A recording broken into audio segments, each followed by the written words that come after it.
Hello everyone, my dear student. आज की class में हम लोग प्रेजेंट सिंपल टेंस को यानी प्रेजेंट इंडेफिनिट टेंस के विषय हम पूरा डिटेल जानेंगे, डिटेल समझेंगे।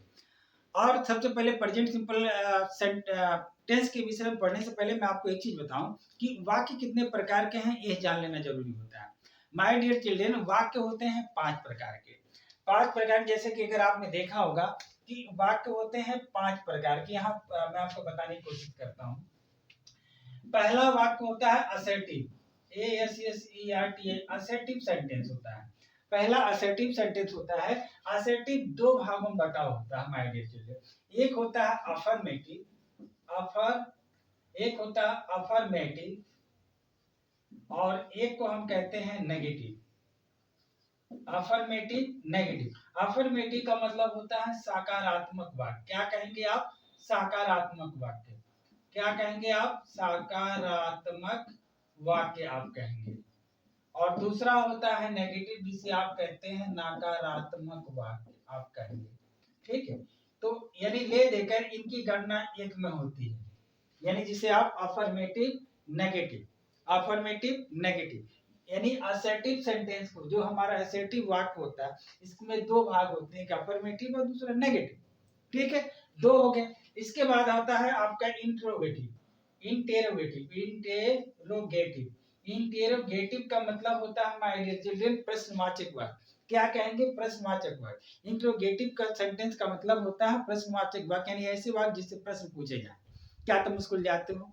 क्या वो स्कूल जाता है? तुम कहाँ रहते हो? इस तरह के वाक्य हमारे क्या कहलाते हैं? Interrogative sentence. तीसरा होता है इंपेरेटिव। तीसरा होता है my dear children imperative. Imperative sentence का मतलब होता है जिसमें ऑर्डर, रिक्वेस्ट, एडवाइस, यानी एक ऐसे वाक्य जिसमें ऑर्डर दिया जाए, रिक्वेस्ट किया जाए या सलाह दिया जाए। यानी वह वाक्य जिससे ये पता चले कि कोई मुझे ऑर्डर दे रहा है, वह वाक्य जिससे मुझे पता चले कोई मुझे सलाह दे रहा है, वह वाक्य जिससे ये पता चले कि कोई मुझे राय दे रहा, एडवाइस दे रहा। तो इस तरह के वाक्य हमारे होते हैं इंपेरेटिव सेंटेंस। उसके बाद चौथा वाक्य होता है my dear children optative. Optative, optative sentence. Optative sentence का मतलब होता है जहां आपकी इच्छा हो, जहां अपनी आदमी इच्छा व्यक्त करे कि हाँ भगवान करे आप जुग जुग जियो। ठीक है, जहां आप किसी को बधाई देते हैं, जहां आप किसी के शादी की सालगिरह में जाके बधाई देते हैं, जहां आप किसी के हैप्पी बर्थडे में जाके बधाई देते हैं, जहां आप किसी को आशीर्वाद देते हैं, यानी इस तरह के वाक्य, जहां आप किसी को श्राप दे देते हैं, इस तरह के वाक्य हमारे क्या होते हैं? इस तरह के वाक्य हमारे होते हैं ऑप्टेटिव सेंटेंस। और पांचवा होता है exclamatory sentence. Exclamatory sentence, exclamatory sentence. Exclamatory sentence का माय डियर चिल्ड्रन यानी ऐसा वाक्य, ऐसे शब्द जिससे हम क्या उल्लास हो जाए। उल्लास माने हौसला हो और खुशी हो। ऐसे शब्द यानी ऐसे वाक्य, या फिर कह लीजिए कि ऐसे शब्द जिससे हमें पता चले कि बहुत ज्यादा मजा आ रहा है, बहुत ज्यादा खुशी की बात है, या बहुत ज्यादा दुख की बात है, बहुत ज्यादा एक्साइटमेंट की बात हो। इस तरह के शब्द हमारे क्या होते हैं? एक्सक्लेमेटरी सेंटेंस में आते हैं। तो माय डियर चिल्ड्रन, और एक्सक्लेमेटरी सेंटेंस शब्द को लेकर जो वाक्य बनाए जाते हैं उसे एक्सक्लेमेटरी वाक्य कहते हैं। तो माय डियर चिल्ड्रन, ये मैंने आपको बताया कि वाक्य कितने प्रकार के होते हैं। फिर एक बार दोहरा देता हूँ। वाक्य हमारे 5 प्रकार के होते हैं। ले देखे 5 में, हाँ 1 2 3 4 और 5, इन दोनों की गणना एक में होती है, अफर्मेटिव नेगेटिव की। जैसे अफर्मेटिव नेगेटिव एक्चुअली ये आता है असर्टिव में, यानी assertive, imperative, assertive, interrogative, imperative, optative और एक्सक्लेमेटरी। बात समझ में? Assertive sentence, interrogative sentence, imperative sentence, optative sentence और एक्सक्लेमेटरी सेंटेंस।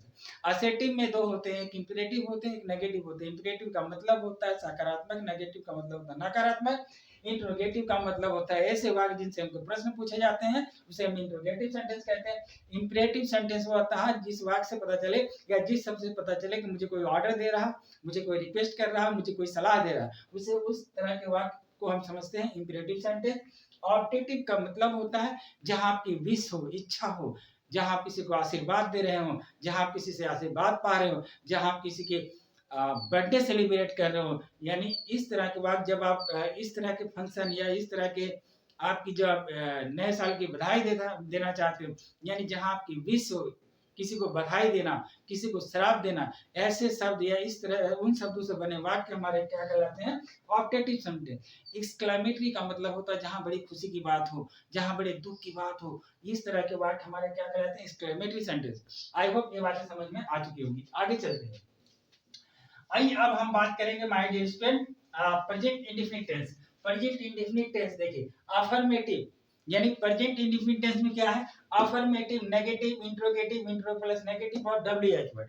यानी ये जो शब्द है इनके स्ट्रक्चर भी बनते हैं, इनके स्ट्रक्चर भी बनते बच्चे इस जब इनके स्ट्रक्चर को आप जानेंगे तो बहुत आपको वाक्य बनाने में बहुत सरलता होगी। जैसे अफर्मेटिव यानी सकारात्मक वाक्य। सकारात्मक वाक्य की क्या स्ट्रक्चर होती है? Subject plus V1 V5 plus object. अब आप सुनिए, जैसे अगर मैं इस तरह के वाक्य सकारात्मक वाक्य जैसे कि मैं स्कूल जाता हूं, तो आप क्या बनाएंगे? आई गो टू स्कूल। वह स्कूल जाता है, ही गोज टू स्कूल। V1 कहाँ लगता है? V5 हमने आपको बता दिया। जैसे नहीं बताया फिर भी आप जान लीजिए V1 और V5 कहाँ लगता है। क्रिया के 5 रूप होते हैं। क्रिया के कितने रूप होते हैं माय डियर स्टूडेंट? क्रिया के 5 रूप होते हैं। क्रिया के 5 रूप होते हैं।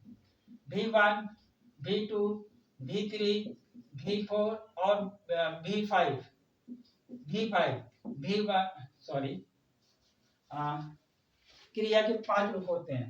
देखो यहाँ पर V1, V2, V3 और V4 और V5 क्रिया के 5 रूप होते हैं प्यारे बच्चों। टेंस के अनुसार क्रिया के 5 रूप होते हैं। और हाँ, जैसे कि एक दो उदाहरण लेके समझाने की कोशिश करता हूँ। जैसे मैंने लिखा गो, ये क्रिया की मूल रूप है। ये क्रिया की मूल रूप कहने का मतलब डिक्शनरी में आप खोजोगे तो आपको वो मिलेगा। और क्रिया की सेकंड रूप होती है वेंट। गो की सेकंड रूप होती है वेंट, WENT, गो वेंट। और क्रिया की तीसरी रूप होती है गॉन, चौथी रूप होती है गोइंग और पांचवी रूप होती है गोज। यह आप देखें। अगर दूसरा कोई वर्ब ले, जैसे मैंने लिखा इट, EAT, इट माने खाना, ये क्रिया की पहले रूप है। इसका दूसरा रूप होगा एट, ATE, एट माने खाया। तीसरा रूप होगा ईटेन, EATEN। चौथा रूप होगा ईटिंग, EATING। और पांचवा रूप होगा इट्स। इसी तरह प्यारे बच्चों प्रत्येक क्रिया के 5 रूप होते हैं टेंस के अनुसार। जैसे write rode written, writing reads, play played played, plays और प्लेइंग और प्ले। इस तरह क्रिया की 5 रूप होती है। और आपको जिसमें कि V1 यूज होता है और V5 कहाँ यूज करेंगे हम? प्रेजेंट सिंपल टेंस में। V1 और V5 हम इसका इस्तेमाल कहाँ करेंगे? इसका प्रयोग कहाँ करेंगे? प्रेजेंट सिंपल टेंस में। ठीक है। अगर सब्जेक्ट हमारा प्लूरल होगा तो हम क्या इस्तेमाल करेंगे? V5। किसी भी क्रिया, कोई भी क्रिया, सिर्फ 2 नहीं, आपको इसको याद करना पड़ेगा। तो कोई भी क्रिया हो, अगर सब्जेक्ट आपका प्लूरल होगा तो प्रेजेंट टेंस में V1 का इस्तेमाल होगा। अगर सब्जेक्ट आपका सिंगुलर होगा तो आपको क्या होगा? V5 आप इस्तेमाल मतलब V5 का यूज करेंगे। V2 का प्यारे बच्चे यूज होता है पास्ट टेंस में। किस टेंस में? पास्ट टेंस में। V2 का हम कहाँ प्रयोग करते हैं? पास्ट टेंस में। और V3 का हम प्रयोग करते हैं, यूज करते हैं परफेक्ट टेंस में। किस टेंस में बच्चों? परफेक्ट टेंस में। और V4 का हम जो प्रयोग करते हैं कंटिन्यूअस टेंस में। कंटिन्यूअस टेंस में हम करते हैं। तो आई होप समझ में आ गया। V1 और V5 present simple, V2 past tense और V3 परफेक्ट टेंस और V4 कंटिन्यूअस टेंस। चलिए अब हम बात करेंगे अब हम बात करेंगे कि हम कैसे बनाएंगे। जैसे वह स्कूल जाता है तो हम क्या लिखेंगे? क्या कहेंगे? He goes to school. देखो मैंने इसके साथ V5 का लगाया, V5 का इस्तेमाल किया। ही गोज टू स्कूल क्योंकि सब्जेक्ट सिंगुलर है तो हम V5 का प्रयोग करेंगे। अगर मैं कहूँ मैं स्कूल जाता हूँ तो आप क्या कहेंगे? आई गो टू स्कूल। यहाँ देखिए सब्जेक्ट आपका प्लूरल है, मैंने V1 का प्रयोग किया। इसी तरह यही एक बेसिक कंसेप्ट है। अब जितना आप प्रैक्टिस करेंगे उतना आपको आएगा। इस तरह बहुत जितने वर्ब ले लें, खेलना, कूदना, दौड़ना, नहाना, खाना, पीना, सब वर्ब लेके आप क्या करेंगे? आप बनाकर प्रैक्टिस करेंगे। तो आई होप ये चीज आपको समझ में आ गई। अब आ जाते हैं नेगेटिव सेंटेंस।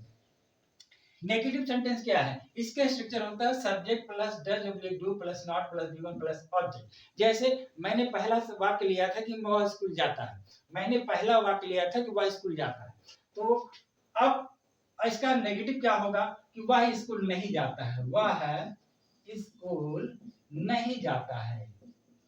तो आप क्या बनाएंगे माय डियर स्टूडेंट? वह स्कूल नहीं जाता है।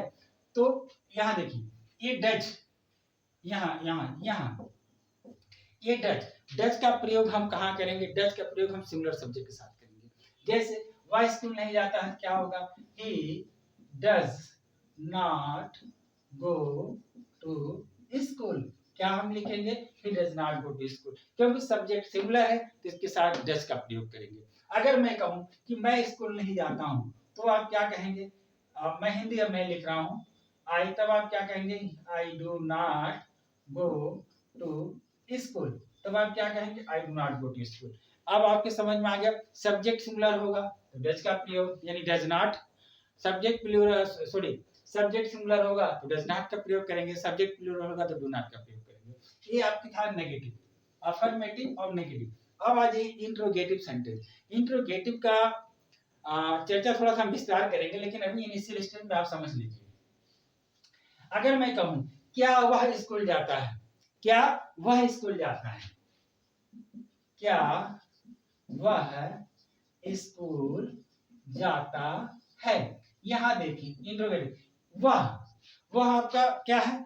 सिंगुलर सब्जेक्ट है, तो क्या प्रयोग हुआ? इसका स्ट्रक्चर क्या है? देख लो, does oblique do plus subject plus verb plus subject, इसका स्ट्रक्चर है। यानी पहले हमको लगाना पड़ेगा डू या डज, किसके अनुसार? सब्जेक्ट के अनुसार। अकॉर्डिंग टू इसका जो स्ट्रक्चर है इंट्रोगेटिव सेंटेंस का, कि पहले हमको डू या डज लगाना है, उसके बाद सब्जेक्ट लगाना है, उसके बाद बी वन लगाना है, उसके बाद ऑब्जेक्ट लगाना है। जैसे क्या वह स्कूल जाता है, माय डियर चिल्ड्रन, ये वह आपका सिंगुलर सब्जेक्ट है, तो इसका मतलब क्या हुआ? इसके पहले हमको क्या लगाना पड़ेगा? डू या डज। तो हम क्या लिखेंगे? Does he go to school. हम क्या लिखेंगे? Does he go to school. अगर मैं कहूं कि क्या मैं स्कूल जाता हूं, तो अब क्या, यानी यहाँ सब्जेक्ट सिंगुलर था तो मैं डज लगाया। अगर मैं कहूं क्या मैं स्कूल जाता हूं, तो यहाँ पर क्या होगा? यहाँ देखिए सब्जेक्ट आपका प्लूरल है, तो आप क्या लगाएंगे? Do I go to school, do I go to school, और लास्ट में इंट्रोगेटिव सेंटेंस। ये आपका इंट्रोगेटिव है, यानी प्रश्नवाचक। अब आगे चलिए, इंट्रो प्लस नेगेटिव देखिए।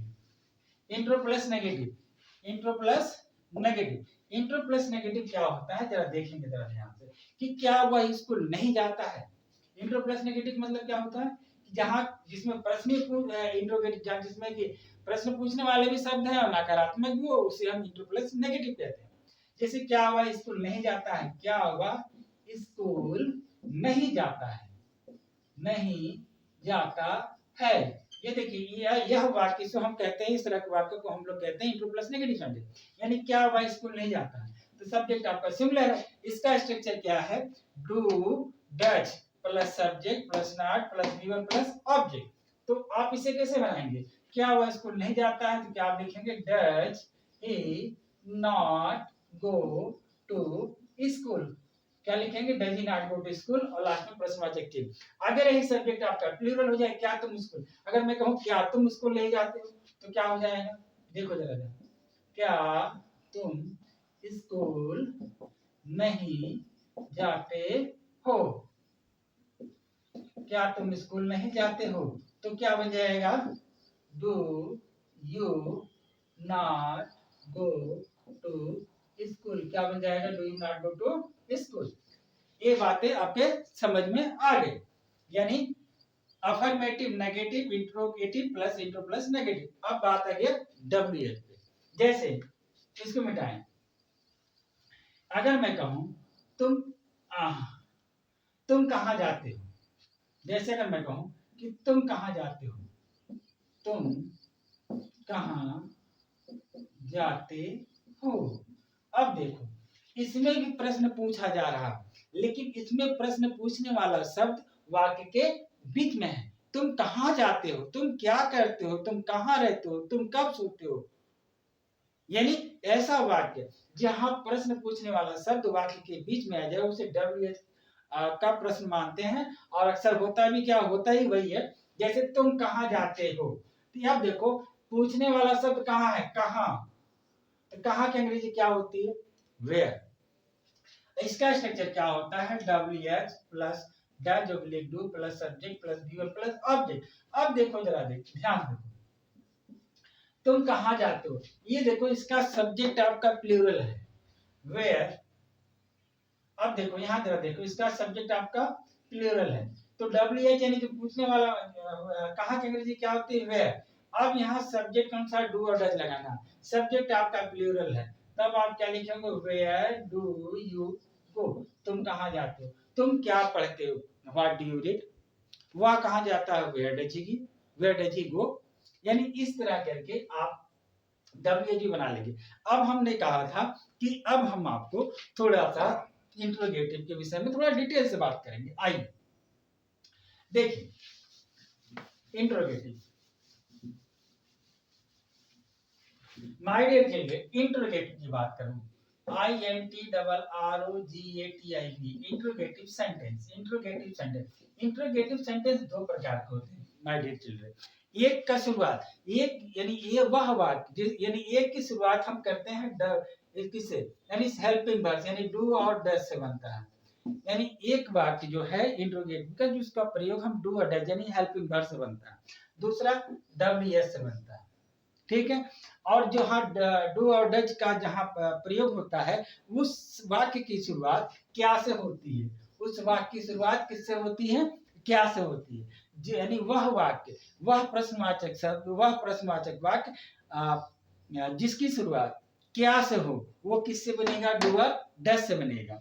और WH कहने का मतलब my dear children, WH family का क्वेश्चन है, तुम कहाँ जाते हो, तुम क्या करते हो, तुम कहाँ रहते हो, तुम कैसे रहते हो, बात समझ में आया। जैसे इधर देखो, जैसे अगर मैं कहूँ तुम क्या करते हो, व्हाट डू यू, सॉरी तो क्या होगा, WH हो जाएगा। अच्छा अगर मैं पूछूं क्या तुम पढ़ते हो, तो क्या आप बनाओगे, डू यू स्टडी। यानी मैंने पूछा क्या तुम पढ़ते हो, यानी क्या पहले आ गया, तो आप क्या बोलेंगे, डू यू स्टडी। क्या तुम खेलते हो, डू यू प्ले। क्या तुम खाते हो, डू यू, ठीक है। क्या तुम बाजार आते हो, do you go to market. क्या तुम स्कूल जाते हो, do you go to market, do you go to school. बात समझ में आए। अच्छा इधर देखिए डू और डज से बनेगा, अगर सब्जेक्ट आपका सिंगुलर होगा तो डज लगा देंगे, क्या वह स्कूल जाती है, does she go to school. क्या वह स्कूल जाता है, does he go to school. क्या वह गाना गाता है, does he Singh a song. क्या वह गाना गाती है, does she Singh a song. क्या वे लोग क्रिकेट खेलते हैं, डू दे प्ले क्रिकेट। क्या वे लोग तुम्हारी मदद करते हैं, डू दे क्या वे लोग तुम्हारी मदद करते हैं, क्या डू दे हेल्प यू। ये सारा इस तरह करके ये हमारा जो जीवन वह वाक्य जिसकी शुरुआत क्या से होती है उसे हम यानी सहायक क्रिया डू और डज से बनाते हैं। और WH में क्या होता है, ये WH का जो आपका वाक्य होता है वो WH यानी प्रश्न पूछे जाने वाले शब्द क्या होते हैं, वाक्य के बीच में होते हैं। जैसे तुम क्या करते हो, व्हाट डू यू डू। तुम कहाँ रहते हो, वेयर डू यू लिव। तुम कैसे रहते हो, हाउ डू यू लिव। बात समझ गए। यानी ऐसे शब्द जो है WH फैमिली से होते हैं, WH फैमिली के वाक्य होते हैं। और आपको क्या करना है, आपका मेन काम है, देखिए भाई इंग्लिश लैंग्वेज है, ये मैं आपको इसलिए सिखा रहा हूँ, जब आपकी इतनी प्रैक्टिस होगी तो आपको अंग्रेजी बोलने में मदद होगा, तब आप अंग्रेजी बोल पाएंगे। तुम कहाँ रहते हो, वेयर डू यू लिव। तुम कहाँ जाते हो, वेयर डू यू गो। वह कहाँ जाता है, वेयर डज ही गो। तुम क्या करते हो, व्हाट डू यू डू। तुम दिन भर क्या करते हो, what do you do in whole day. बात समझ में आ गया। इस तरह के वाक्य आपको करनी है प्रैक्टिस। जैसे तुम पढ़ाई करते हो, डू यू स्टडी। क्या वह पढ़ाई करती है, डज शी स्टडी। ठीक है। तुम किस क्लास में पढ़ते हो, in which class do you study. तुम किस स्कूल में पढ़ते हो, in which school do you study.